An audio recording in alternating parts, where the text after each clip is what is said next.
So, in this topic of structural organization in animals, we'll be studying about animal tissues as well as type study of cockroach. Even though you have type study of earthworm and frog, they have not included it under your syllabus. Even NEET doesn't have it under your syllabus. So, you have to study about the type study of cockroach. Excuse me. So the structural organization in animals, uh, we'll be studying about the types of animal tissues. Okay. So before that, let us understand the definition of tissue. See, tissue is a group of cells which are having common structure, origin, and functions. A group of similar cells having common structure, origin, and function, or having a specific structure, function, and origin, we call it as tissues. So the study of tissue and their arrangement is that branch of biology, we call it as histology. So the animal tissues are of four major types. Okay, so the epithelial tissue, connective tissue, muscular tissues, and neural tissues. So the animal tissues are of four major types: the epithelial tissue, connective tissue, muscular tissue, and neural tissues. So they are the four major types of tissues that are found in animals. So I had already discussed in the previous classes. See, the epithelial tissue is derived from all the three germ layers, that is ectoderm, endoderm, and mesoderm. And epithelial tissue has a basement membrane.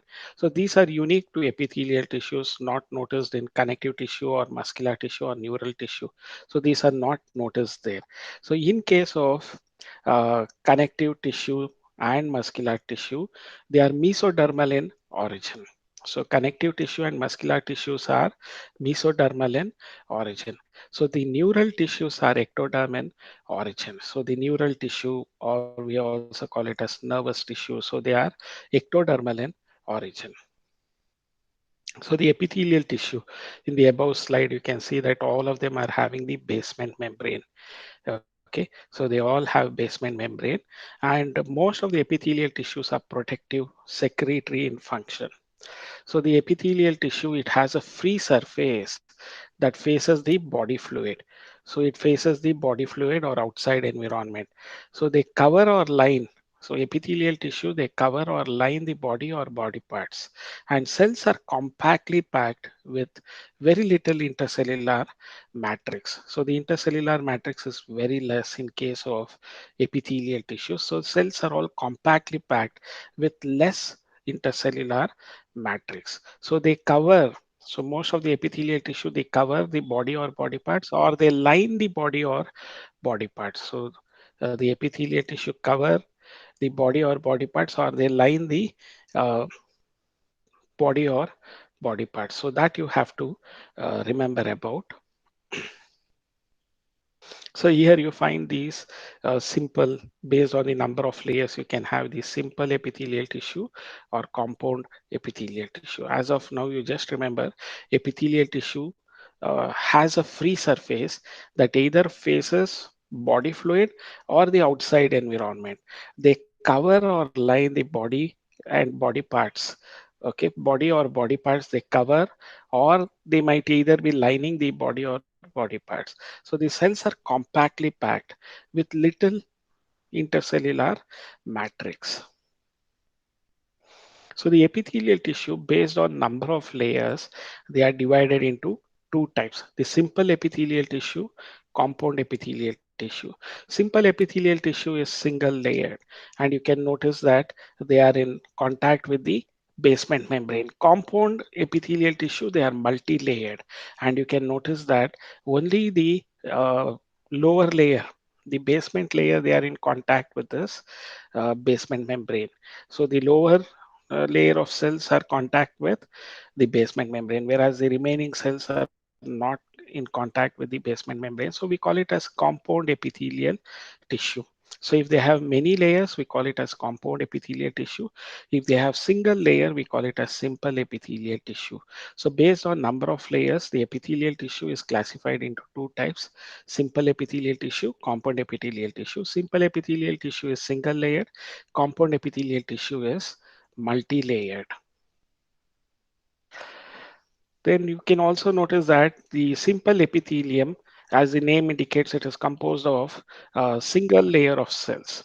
And this simple epithelium, it lines body cavities or ducts like blood vessels are also lined by this single layer of epithelial cells, and tubes. So they are all lined by the simple epithelium. So the body cavities, ducts, and tubes are lined by the simple epithelium. So based on the structural modification of cells, simple epithelium is of three types. So the first type is squamous epithelium. The second is cuboidal epithelium or cubical epithelium. So they are cubical in shape. Okay. And columnar epithelium, where they are elongated pillar-like cells. So based on the structural modification of cells, the simple epithelium is of three types: the squamous epithelium, cuboidal epithelium, and columnar epithelium. So they are of three types: the squamous epithelium, cuboidal epithelium, and columnar epithelium. Now in the squamous epithelium, I told you, so please don't get worried about these diagrams that are given in this slide. It is only for explanatory purpose. Your focus should be on this simple epithelium. Okay, they are single layered, you know that. So thin layer of flattened cells with irregular boundaries is what is squamous epithelium. So simple squamous epithelium is thin layer of flattened cells with irregular boundaries. Okay, they are found in the walls of the blood vessels and lung alveoli. So this squamous epithelium, they are found in the walls of the blood vessels. So we call it as endothelium. So the squamous, simple squamous epithelium lining the wall of the blood vessels, we call it as endothelium. So remember about that term. And if they are lining the wall of the abdominal cavity, mesothelium. So we use those terms as endothelium, mesothelium. So remember about that. So here you can find the simple squamous epithelium lining the walls of the blood vessels, as well as the air sac present within the lungs, which we call it as alveoli. So the lung alveoli are also lined by this squamous epithelium. So the function of this simple squamous epithelium is it forms a diffusion boundary. Now you can see that here squamous epithelium of this air sac and the squamous epithelium of the capillary. So they are going to form the diffusion boundary through which the carbon dioxide and oxygen are diffusing in and diffusing out.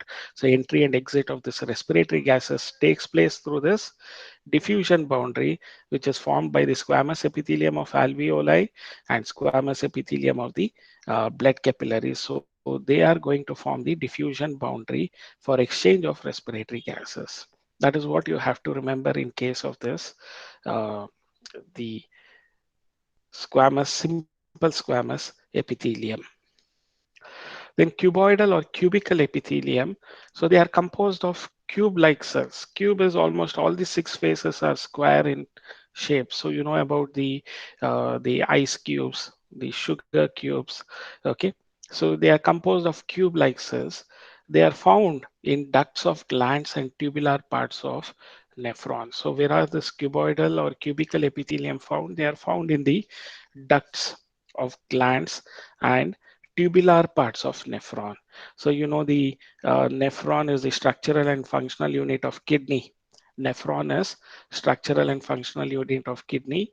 So they have this renal corpuscle and the tubules. So the renal tubules. So they have this proximal convoluted tubule. As the name indicates, it is very near to the renal corpuscle.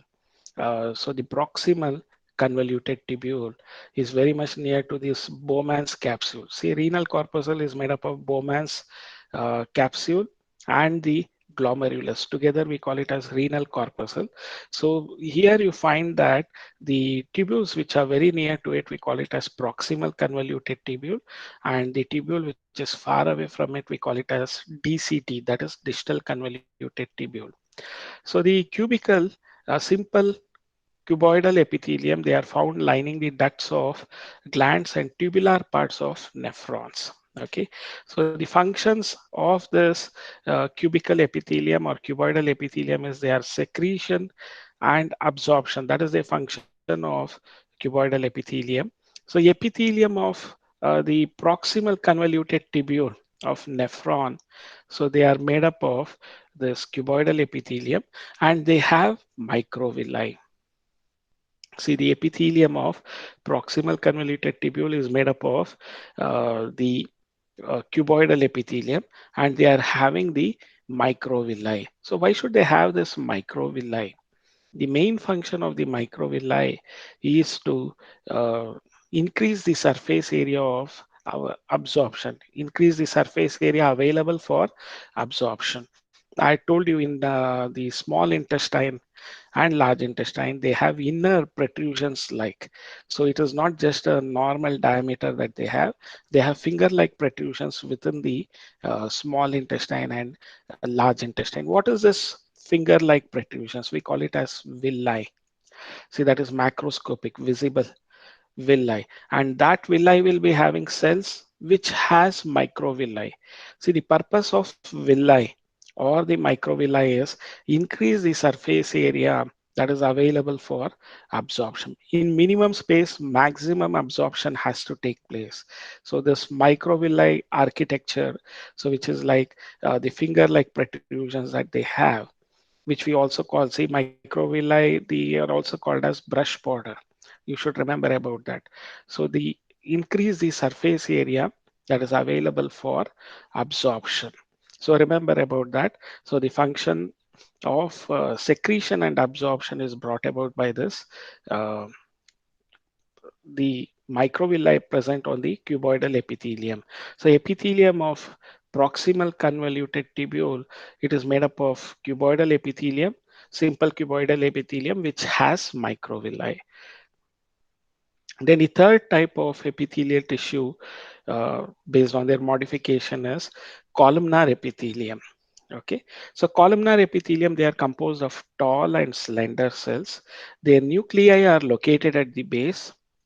Okay, the free surface may have microvilli. It may have or it might not have. So microvilli, already you know that it increases the surface area available for absorption. Okay, so they may have microvilli, so free surface. They are found in the lining of stomach. So this columnar epithelium, simple columnar epithelium, where do you notice? They are found the lining of the stomach and intestine. That is the reason this picture they have given it. They are found in the lining of stomach and the intestine. So the functions of this columnar epithelium is they are secretory and absorption in function. So they do the secretion as well as absorption. So because they have this microvilli, so you can notice even in the walls of this villi, it will be having this columnar epithelium with microvilli. So they help in the secretion as well as absorption.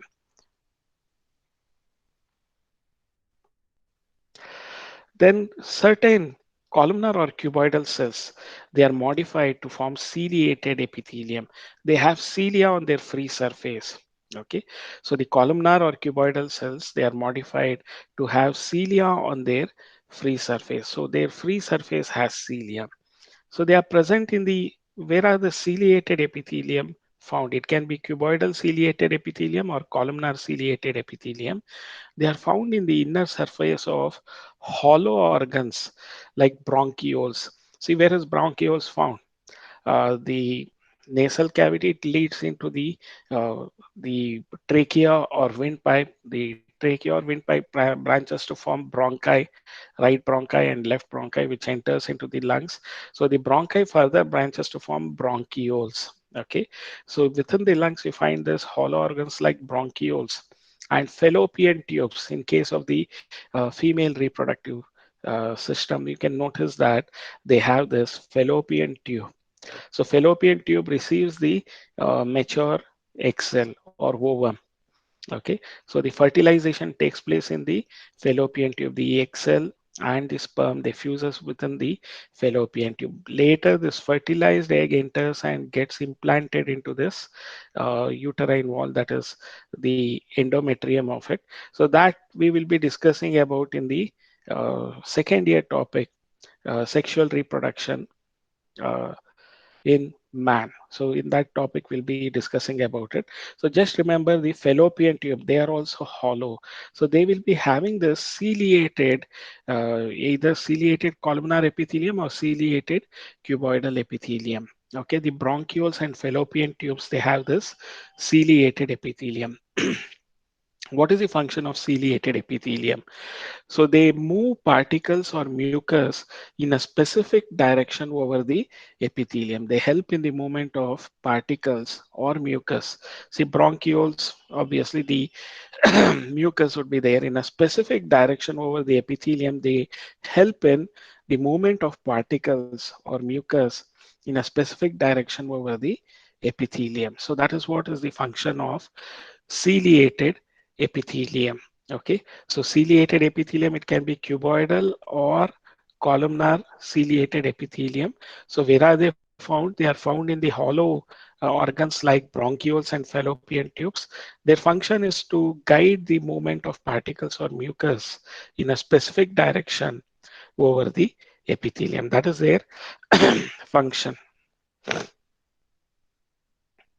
Then the columnar or cuboidal epithelium, they can also be modified as unicellular and multicellular type. See, the unicellular, they consist of isolated glandular cells. So there are two types of glandular epithelium.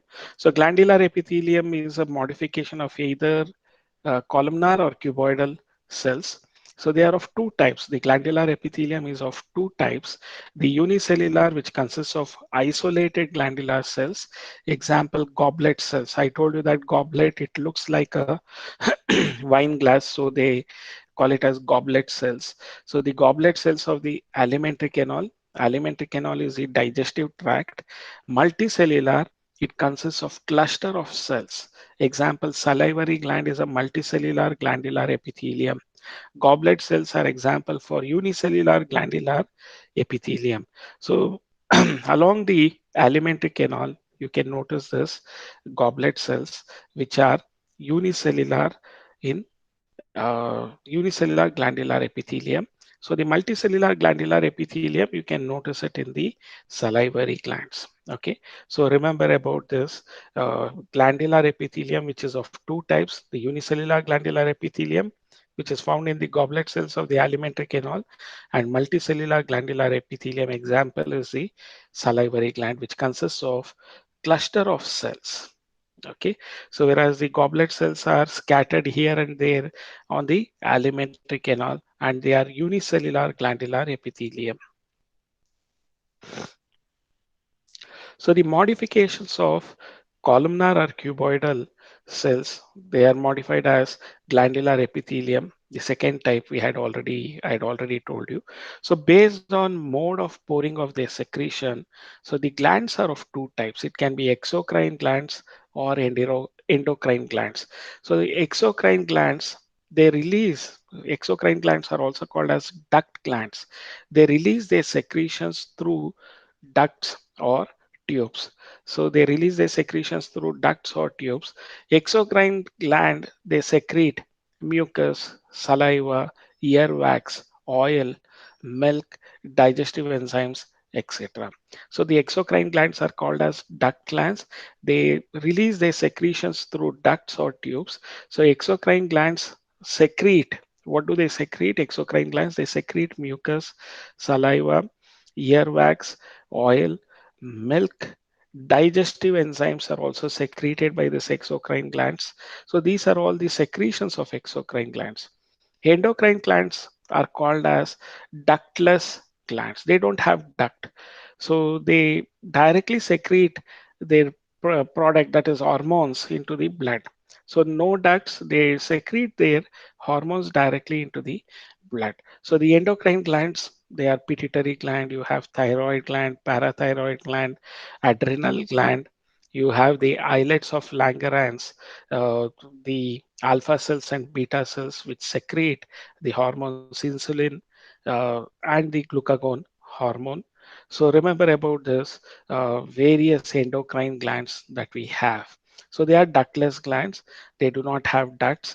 So they secrete, they produce hormones which are directly secreted into blood.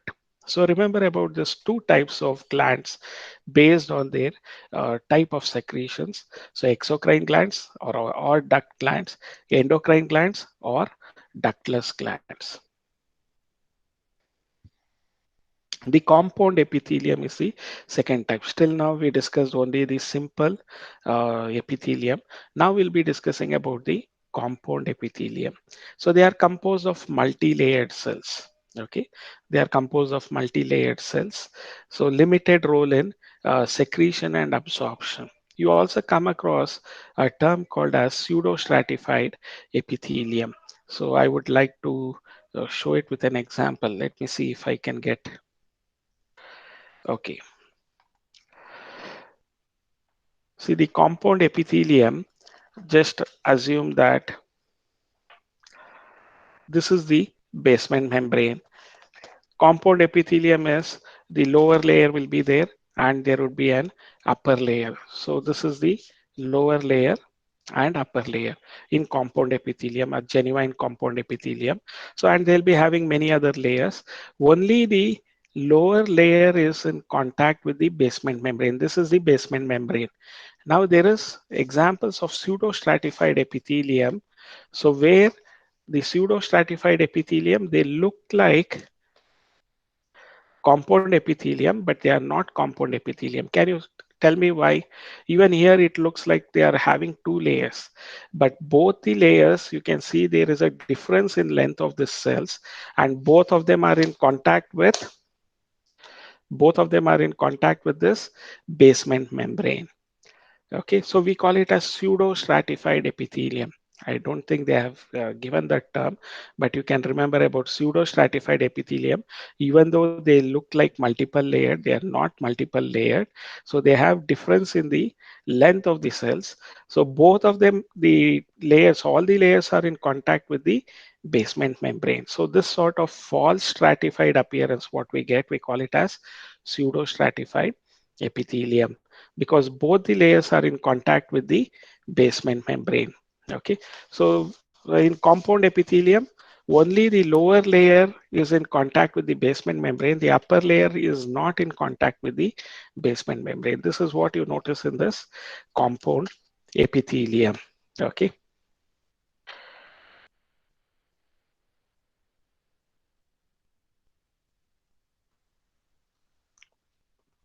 Then they are composed of multi-layered cells. The compound epithelium, they are composed of multi-layered cells. They have limited role in secretion and absorption. They cover the dry surface of skin. See the compound epithelium, they cover the dry surface of the skin, moist surface of buccal cavity, the oral cavity, moist surface of buccal cavity, pharynx, inner lining of ducts of salivary glands and pancreatic ducts. So inner lining of ducts of salivary glands and pancreatic ducts, they are all composed of this compound epithelium. So compound epithelium, they are composed of multi-layered cells. Okay, the function of this compound epithelium is protection against chemical and mechanical stresses. So the function of compound epithelium is it is protect against chemical and mechanical stresses. So the buccal cavity of the uh, human beings, they are made up of this compound epithelium. So the dry surface of the skin, they are also made up of compound epithelium. Moist surface of buccal cavity, they are made up of compound epithelium. Pharynx is made up of the compound epithelium. So the inner lining of ducts of salivary gland and pancreatic ducts. So salivary ducts and pancreatic ducts are also lined by this compound epithelium. See in your NEET, they would be giving in one column examples like simple epithelium, compound epithelium, or they might be giving it as squamous epithelium, cuboidal epithelium, columnar epithelium, glandular epithelium, compound epithelium. And in the other column, they might have given the different regions where they are found, examples of where they are found. So you have to identify them correctly. So you have to remember the examples that has been quoted in your NCERT books, especially from the viewpoint of NEET, you have to remember the examples that have been quoted. Okay. So the function of compound epithelium is they provide protection against chemical and mechanical stress. That is the function of compound epithelium. Now there are cell junctions. So these are the junctions. Cell junctions are junctions that provide structural and functional link between adjacent cells. So the cell junctions are providing a structural and functional link between adjacent cells. Adjacent cells are akkapakka cells, neighboring cells. Okay. So besides each other, they are there, adjacent cells. So these are the cells. Cell junctions are the junctions that provide structural and functional link between adjacent cells. The cell junctions are of three types. So sometimes they have asked it for 2 marks. Define cell junction. So these are the junctions that provide structural and functional link between the adjacent cells. They are of three types: tight junctions, adhering junctions, gap junctions. So in tight junctions, what you notice is, so here itself you have the example of the adhering junction. So they help in adhering or attaching with the neighboring cells. The tight junctions are there, then gap junctions. There are gaps in between. So tight junctions, here you can see it much more better. The first example is the tight junctions. They help to stop substances from leaking across a tissue. So tight junctions, their role is to prevent the leakage of substances across a tissue. So these are found. These tight junctions help to stop substances from leaking across a tissue. Now adhering junction, they perform the cementing function they have to keep the neighboring cells together. You can notice that they are held up together, the adhering junction. So they keep the neighboring cells together. Then gap junctions, they are having these gaps in between the neighboring cells, adjacent cells, which helps to have this plasmodesmatal connection or cytoplasmic connection is established. So the gap junctions, they facilitate the cell to communicate with each other. The gap junctions help in facilitate in uh, facilitate the cell to communicate with each other by connecting cytoplasm of the adjoining cells. So the cytoplasm of the adjoining cells are connected for rapid transfer of ions. So what do? They help in the rapid transfer of ions, small molecules and big molecules. So the gap junctions facilitate the cells to communicate with each other by providing the uh, by connecting cytoplasm of the adjacent cells for rapid transfer of small molecules, ions, and big molecules. So these are the three types of cell junctions. The tight junctions, they help to stop substance from leaking across a tissue. The adhering junction, they perform cementing function and they hold the neighboring cells together. And the gap function, they facilitate the cells to communicate with each other by connecting cytoplasm of adjacent cells for rapid transfer of what? Ions, small molecules, and big molecules. So that is the function of gap function. Now that completes our discussion on the first type of tissue, that is the epithelial tissue. The second type of tissue, connective tissue, we will be discussing about. You can see in the slide itself the examples: the areolar tissue, adipose tissue. Then you have uh, the loosely arranged uh, connective tissue, that is dense connective tissue. The loosely arranged is these two, adipose and areolar tissue. Dense connective tissue regular and dense connective tissue irregular. Then you have the skeletal tissues. So wherein you can notice the cartilage, bone, Okay, and the fluid tissue, that is the blood. So all these are the tissues that we would be studying under connective tissue. Okay, so what is the connective tissue? I've already told you they are mesodermal in origin. They do not have basement membrane. Basement membrane is found only in case of epithelial tissue. See, the connective tissue, as the name indicates, connecting. Okay, it links and supports other tissues or organs. So they can help in connectivity. It links and supports other tissues or organs. That is the major role of connective tissue. It links and supports other tissues or organs, and it is most abundant in complex animals. Like we are all complex animals where the connective tissue is more abundant. All connective tissues except blood, they have fibroblast cells. So this is a point that you can remember for CET or even for NEET. All connective tissues except blood have the fibroblast cells. The fibroblast cells, they secrete fibrous proteins called collagen and elastin. So collagen are found in the collagen fibers and elastin in the yellow fibers or elastic fibers. So they give strength. So the collagen fibers and elastin, they give strength, elasticity, and flexibility to tissue. See, fibroblasts are found in all the connective tissue except blood. So the fibroblasts, they secrete fibrous proteins like collagen and elastin. So they give strength, flexibility, elasticity to the tissue. So the connective tissue cells also secrete modified polysaccharides. So this modified polysaccharides, we call it as matrix, especially in the loose connective tissue, you can find this matrix. So they have this modified polysaccharides, which we call it as matrix, which accumulate between the cells and fibers. So the space between cells and fibers is formed by this polysaccharides, uh, the modified polysaccharides, which forms the matrix. The space between the cells and the fibers are accumulated by this modified polysaccharide or the matrix. So connective tissue, if you look into its classification of it, they are classified into three major types: the loose connective tissue, dense connective tissue, and specialized connective tissue. So loose connective tissue, you are going to study about the areolar tissue and adipose tissue. The dense connective tissue, you are going to again study two types of it, that is dense regular connective tissue, dense irregular connective tissue. Then specialized connective tissue, you are going to study about cartilage, bone, and blood.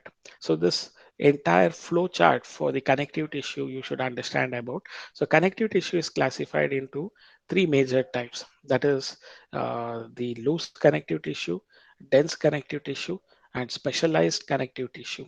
The loose connective tissue is of two types, the areolar tissue and adipose tissue.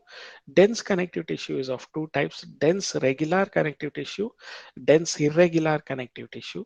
The specialized connective tissue is of three types: cartilage, bone, and blood. So these are the specialized connective tissue. The loose connective tissue in this cells like fibroblasts, fibroblasts or fibroblasts, however you pronounce it, as macrophages, mast cells, or if you want to remember it in a funny way, mast cells. So the fibroblasts, macrophages, mast cells or mast cells, and fibers, they are loosely arranged in a semi-fluid matrix. And the fibers, they are all loosely arranged in a semi-fluid matrix. So you know that matrix is made up of specialized polysaccharide.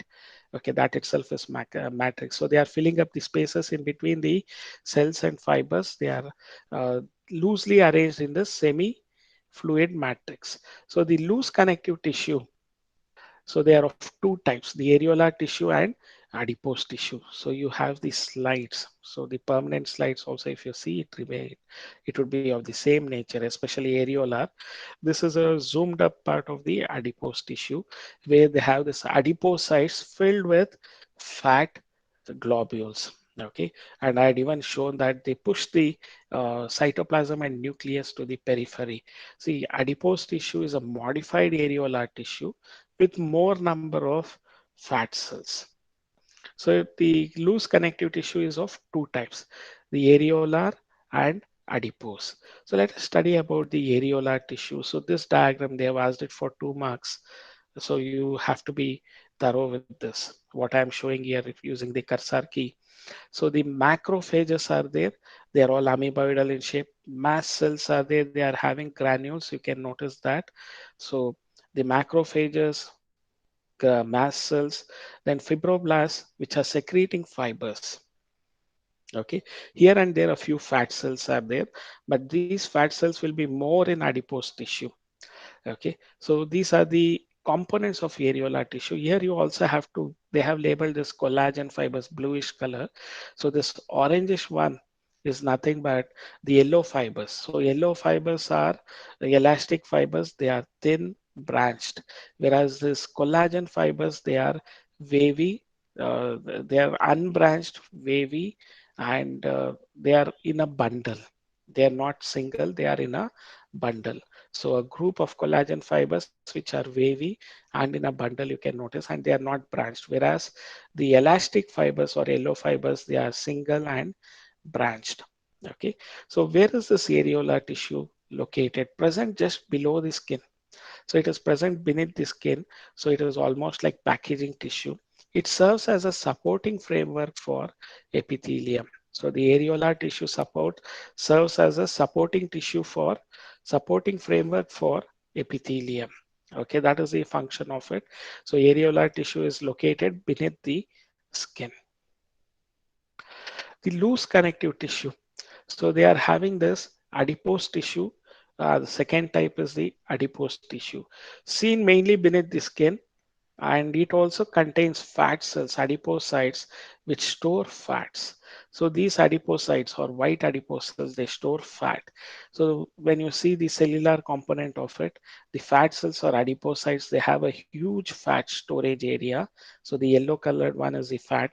So huge fat storage area, and the nucleus and cytoplasm is pushed towards the periphery.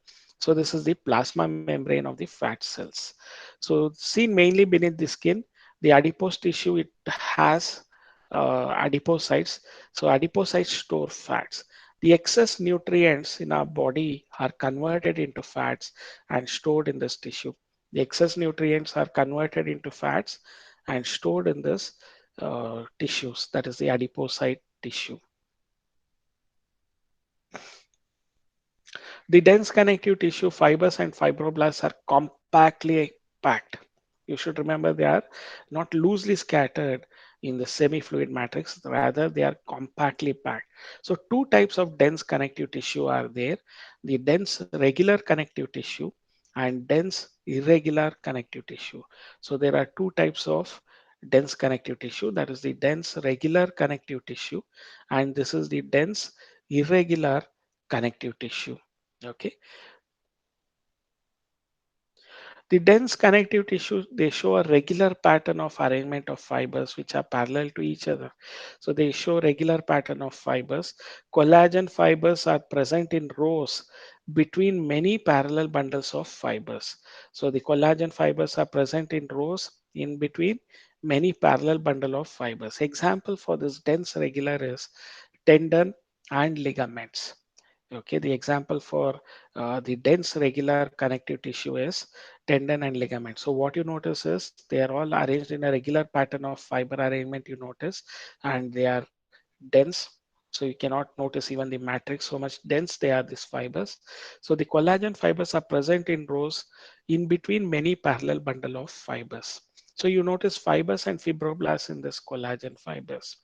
Example of this dense regular is the tendons and ligaments. So tendons, I have always asked you to remember BTM layout or BTM, BTMC, not BMTC, it is BTM. You can remember it as.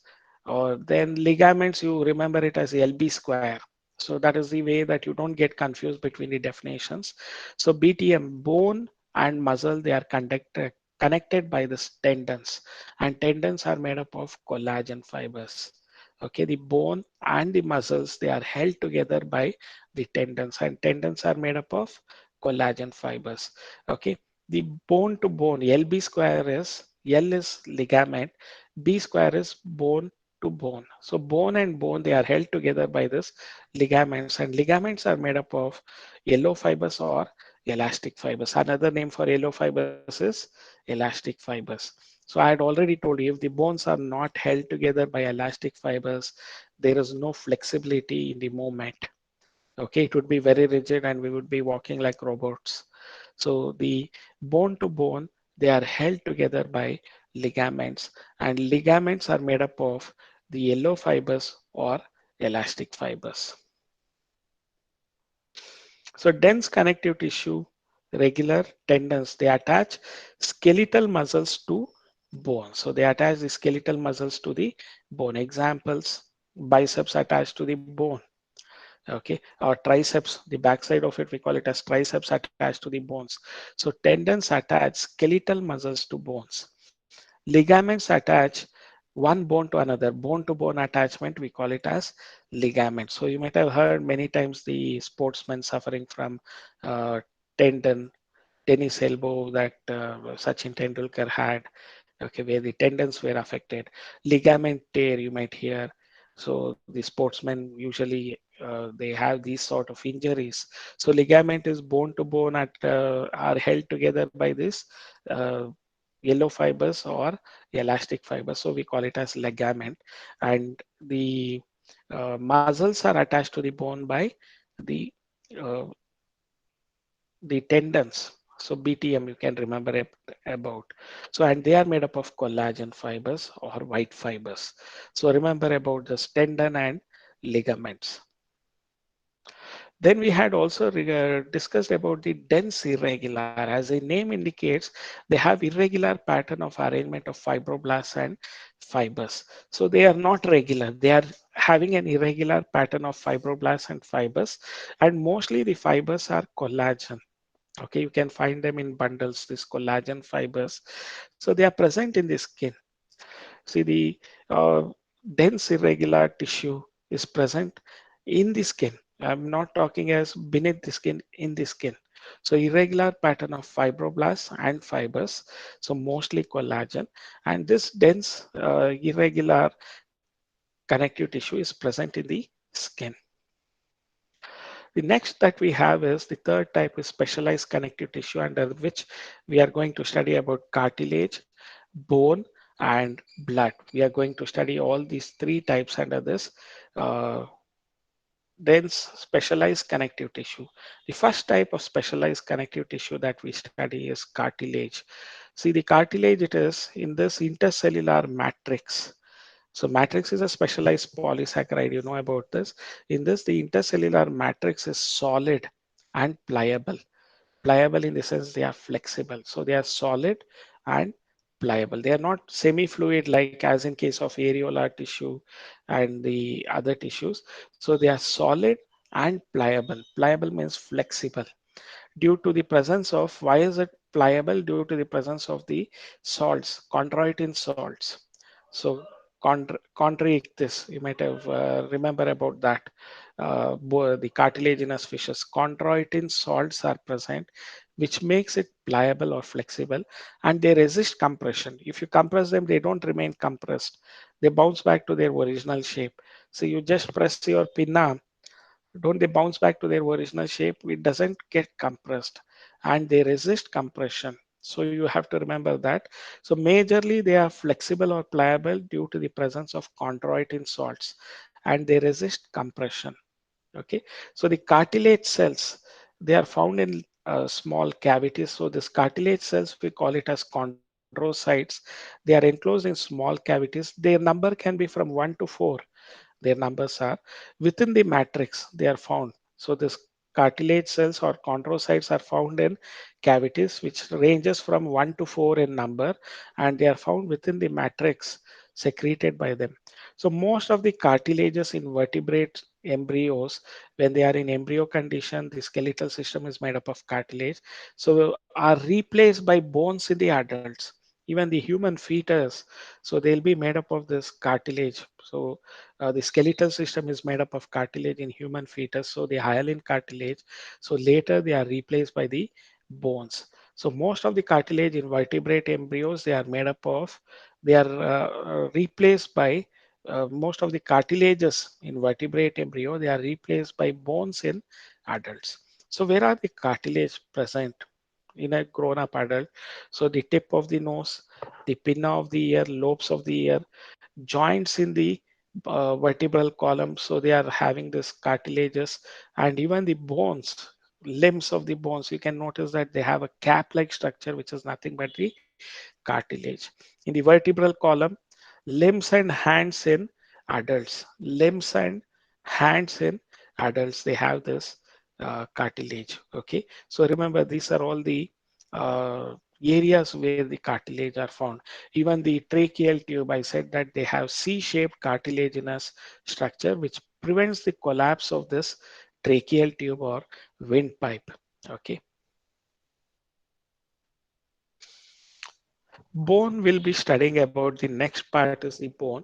It has a hard and non-pliable matrix. So it is hard and it has a non-pliable matrix. That is, it is not flexible. So non-pliable matrix due to the deposition of salts like osin. So they are rich in calcium salts and collagen fibers, which give bone its strength. So it is hard and non-pliable matrix. So first of all, it is not just solid, it is hard and non-pliable matrix. Solid and hard it is. Non-pliable matrix rich in calcium salts and collagen fibers, which gives bones its strength.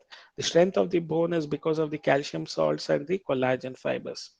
The bone cells or osteocytes, they are seen in spaces called as lacunae. Okay, so the bone cells are interconnected by canaliculi, the cytoplasmic extensions, which we call it as canaliculi. So the osteocytes, bone cells or osteocytes are present in spaces called as lacunae, and the bone cells, osteocytes are interconnected by this cytoplasmic extensions called as canaliculi. Okay, so remember about this bone. Why is it hard and non-pliable matrix? Due to the deposition of calcium salts and the collagen fibers. It gives the strength, bone its strength. They are very hard. Okay, and bone cells, osteocytes, where are they found? They are seen in spaces called lacunae, and these bone cells, osteocytes, they are interconnecting by cytoplasmic connections called as canaliculi. Now the functions of this bone, it provides structural frame to the body. Doesn't it provide a structural framework to the body? The bones, the entire skeletal system, it is made up of the bones. So they provide structural framework to the body. The bones also support and protect softer tissues and organs. Like within the rib cage, you find the lungs. So almost enclosed by the rib cage, you find the heart. So they support and protect softer tissues and organs. So the skeletal system, the bones, they support and protect softer tissues and organs. The limb bones, that is the forelimbs and hind limbs, they serve weight bearing function. The entire body weight they also bear, and also when we are lifting heavy weights, so that weight also they bear. So the limb bones serve the weight bearing functions. Okay, so the limb bones, they take part in locomotion and movement. So we have movement of hands, folding of fingers, and all those, they are all movements. Not only they help in locomotion, so the limbs which are made up of bones, they also take part in locomotion and movements. So the blood cells like RBC, WBC, they are produced within the bone marrow, which is present in the bone. So there are two types of bone marrow: the red bone marrow, which produces RBC and WBC, the yellow bone marrow, which produces the fat cells. So you can see in this bone, so especially the humerus bone, the you are noticing here uh, the red bone marrow, where you notice the red colored bone marrow and yellow colored bone marrow. So the red colored bone marrow, they are going to produce the blood cells RBC and WBC. The yellow colored bone marrow, they produce this fat cells. So remember about this functions of bone. So they provide structural framework to the body. They support and protect softer tissues and organs like lungs, which are found protected within the rib cage, to an extent even the heart. It is located in between the rib cage. So they are almost protected by these Heart is almost protected by the rib cage. The limb bones, they serve the weight bearing function. So limb bones, they also take part in locomotion and movement of individuals. So the blood cells are produced in the red bone marrow. The blood cells like RBC and WBC are produced in the red bone marrow, and the yellow bone marrow, they produce the fat cells. Remember about that. So the specialized connective tissue is another specialized connective tissue is blood, which is also called as fluid connective tissue or vascular tissue, we also call it as. So blood is composed of the cellular components and the fluid part. The cellular components are RBC, WBC, the blood platelets. The fluid part is plasma. So within the organism, the fluid part is called as plasma. Outside the organism, if blood clots and the fluid collects, so that fluid is called as serum. So remember about that difference between when we call it as plasma and when we call it as serum. If there is clotting of blood and the fluid that is left out, we call it as serum. Okay, so a fluid connective tissue, so blood is also called as vascular tissue or fluid connective tissue. So they contain plasma, red blood cells, white blood cells, and platelets. So red blood cells are also called as erythrocytes. White blood cells are also called as leukocytes. Platelets are called as thrombocytes. I told you about how platelets play an important role in presently the and it plays an important role whenever there is a uh, the dengue or chikungunya diseases. The blood platelet counts falls drastically, and it is life taking also. So the blood platelet count should be maintained in a constant number. Okay, so nowadays the blood platelet uh, count is given high priority, especially because of the prevalent dengue and chikungunya diseases. So even any normal disease, the blood platelet counts drops down, but it should not drop down below the minimal level that it should be there. If it drops down, there has to be plate transfusion has to take place. So remember about the blood platelets or thrombocytes, RBC, the red blood cells or erythrocytes, the enucleate cells in blood is RBC. RBC is enucleate, that is, they do not have nucleus. Only one type of mammal has nucleus, that is the camel. So nucleate RBC you find in camels. So they are biconcave in shape and they are arranged one above the other. The red blood cells are arranged one above the other like pile of coins. We call it as Rolex, Rolex of RBC. So the RBC lifespan is nearly 120 days. You should remember about that. Okay, so they are produced in the bone marrow and spleen.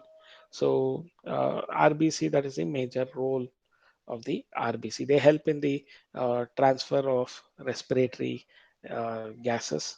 So blood is the river of life. We should understand that it is the functions of blood is quite a lot of functions are there. So one of the function of blood is it helps in transferring the nutrients.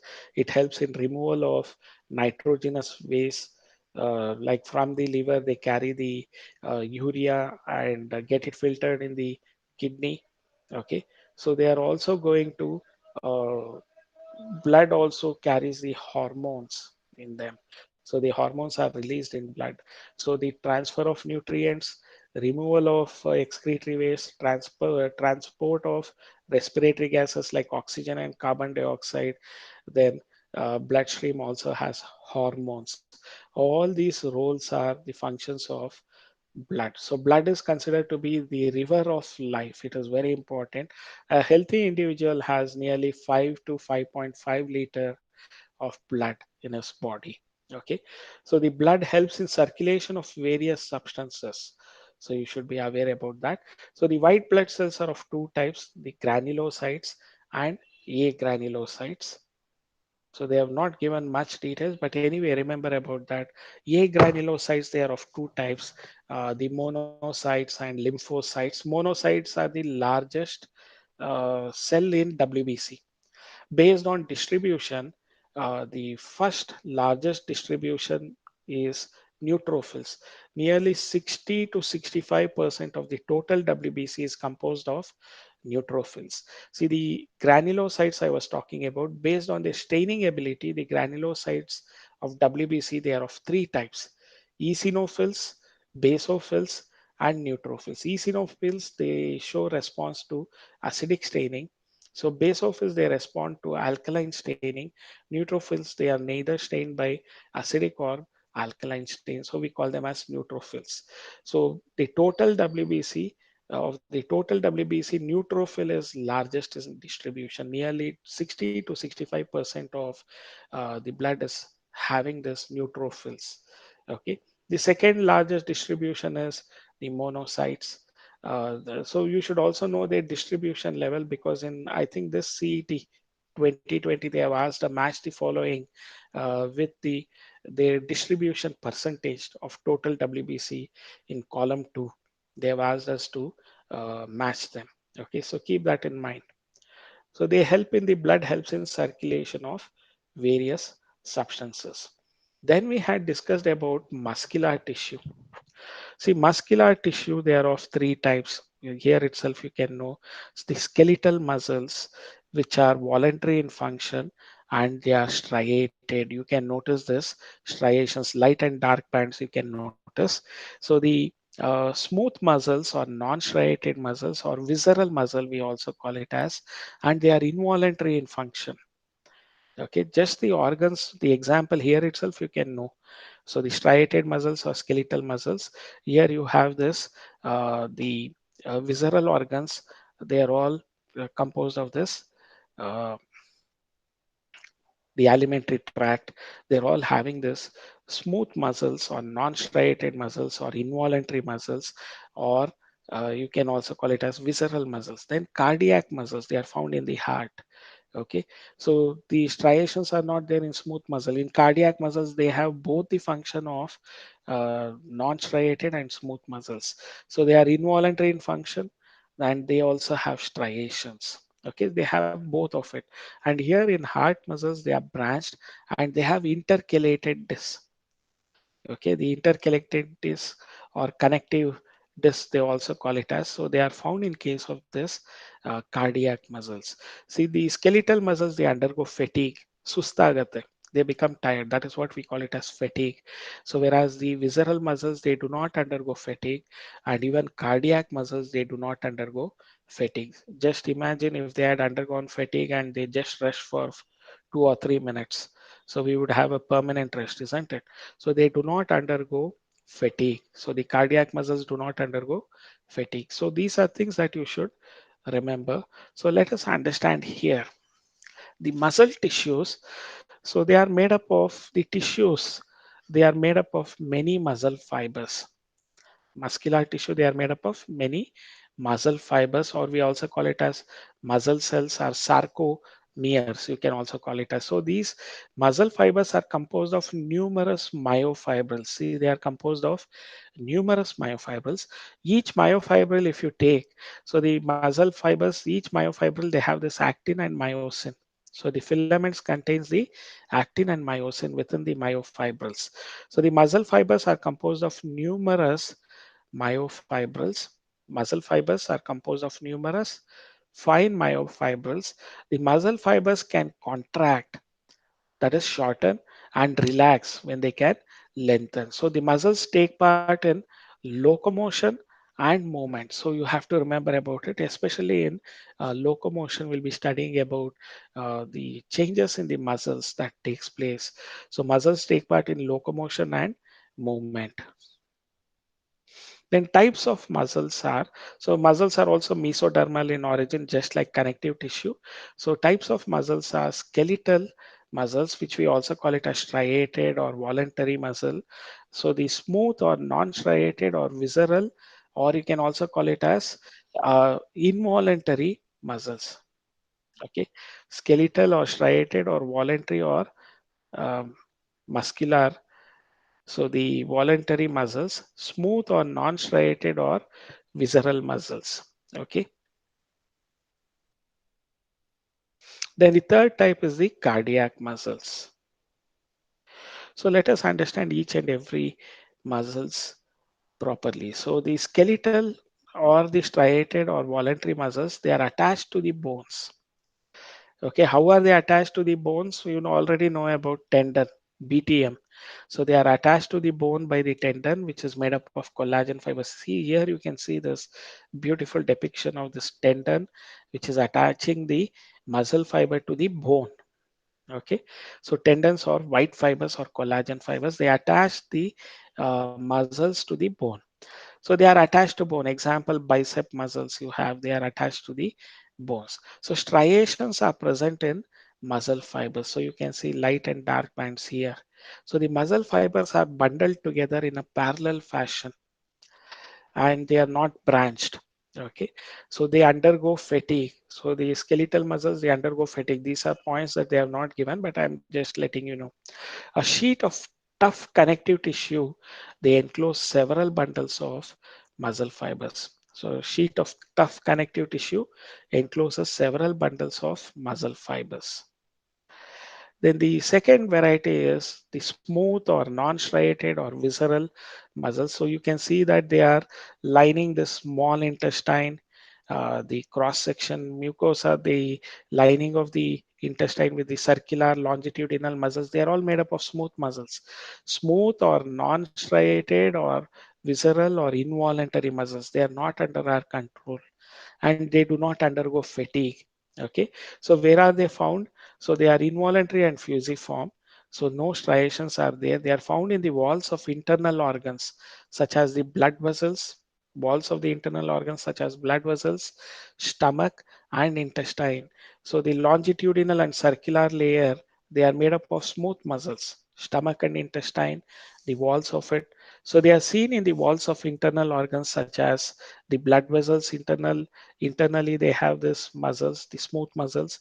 Stomach and intestine internally also they are made up of these smooth muscles.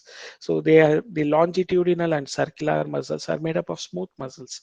See, the smooth muscles, they are involuntary and fusiform. So the fibers, they are spindle shaped cells with tapering ends, fibers at both the ends. They do not have striations, they have a prominent nucleus. Okay, cell junctions hold them together and they are bundled together. See, cell junctions, the adhering cell junction, it can be the tight junctions or gap junctions. So we have discussed already about it. So the cell junctions hold these muscle fibers together, that is the smooth muscles together, and they are bundled together in a connective tissue sheet. So they are seen in the walls of internal organs such as the blood vessels, stomach, and intestine. If you take a transverse section of small intestine, you find that they'll be having this muscular layer where they have the circular and longitudinal muscles. So remember about that. So they do not undergo fatigue. They are involuntary in function. They are not under our control. The smooth muscles are not under our control. So cardiac muscles are also involuntary. They are also not under our control. So they are seen only in the heart, cardiac muscles. So what you notice is the cell junctions fuse the plasma membranes of the cardiac cells and make them stick together. You can see that they are all sticking together because of the cell junctions which fuse the plasma membranes of the cells. Probably adhering cell junction it might be. The communication junctions is by the intercalated disc.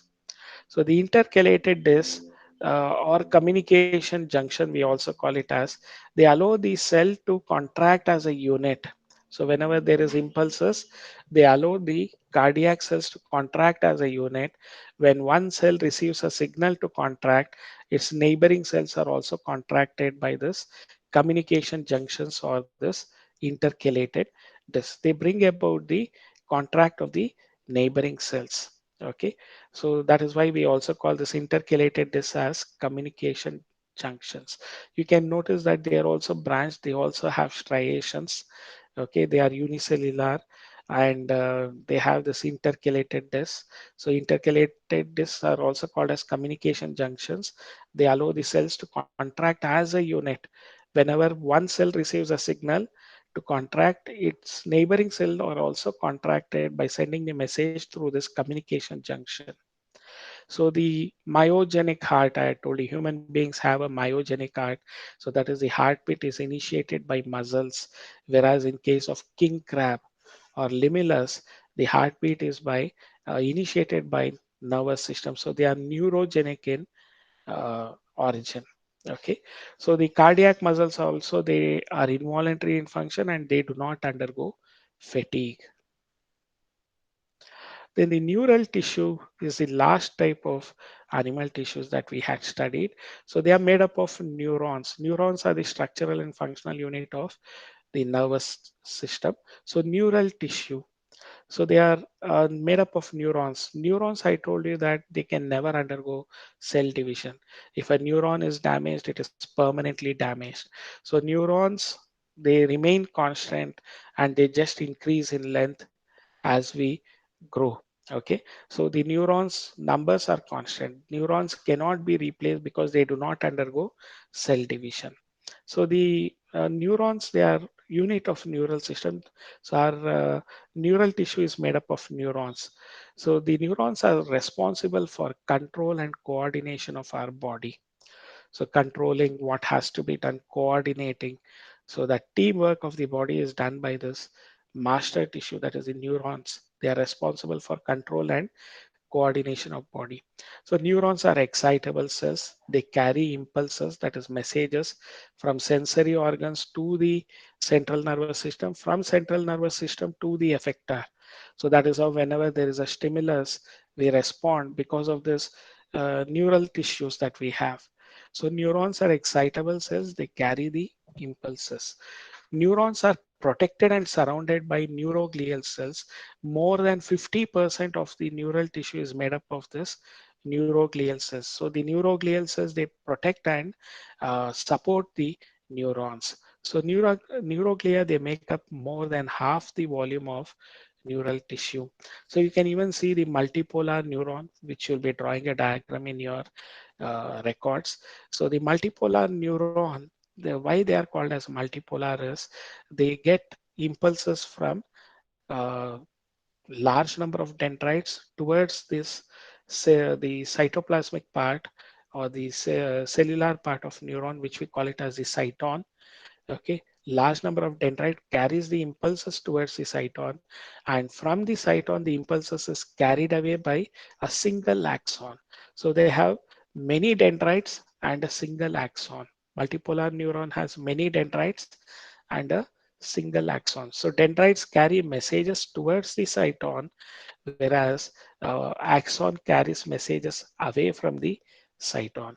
So this cyton or the cellular component of this multipolar neuron. So the outermost membrane, we call it as neurolemma. The cytoplasm of this neuron, we call it as neuroplasm. They have a prominent nucleus and they have granules within them. So which we call it as tigroid granules or Niesel's granules, we also call it as. So then these proceed outward. They have an axon hillock, and from there the axons are going to proceed. So this axon has a myelinated. So if they are covered by a sheath, we call it as myelinated sheath. If they don't have that, we call it as non-myelinated sheath. So then they are covered by the Schwann cells. So in between the Schwann cells, there is a junction, which we call it as node of Ranvier.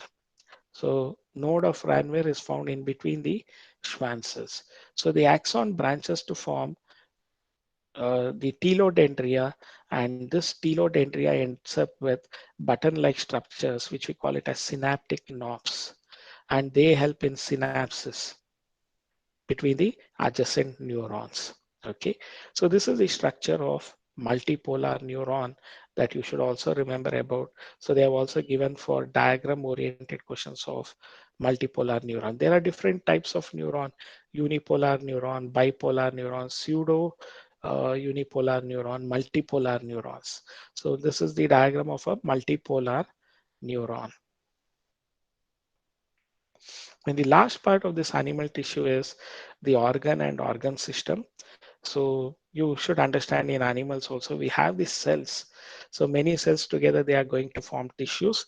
Many tissues together they are going to form the organs, and many organs with a particular function they form organ systems, and many organ systems together they form the organism. So here the digestive system, excretory system, reproductive system, circulatory system, nervous system, all of them are composed in to form an organism that is a horse in animals. In case of plants, the plant cells, different types of cells, they form an organ, plant, leaf. Then they form the shoot system, it is organ system. Then the entire shoot system, root system, many systems together, we call it as an organism, that is a plant organism. So cells forming the tissues, tissues are going to form organs, many organs together they form the organ system, and many organ systems together they form the organism. So this organization of these cells to the organ systems is essential for coordinated activities of cells. In a multicellular animals or plants, multicellular organism, this organization is essential for better coordinated activities, better teamwork activities of all these cells. So an organ is made up of one or more types of tissues. Example, heart. It is made up of epithelial tissue, muscular tissue, connective tissue, and neural tissue. So blood is flowing through them. That is a connective tissue, isn't it?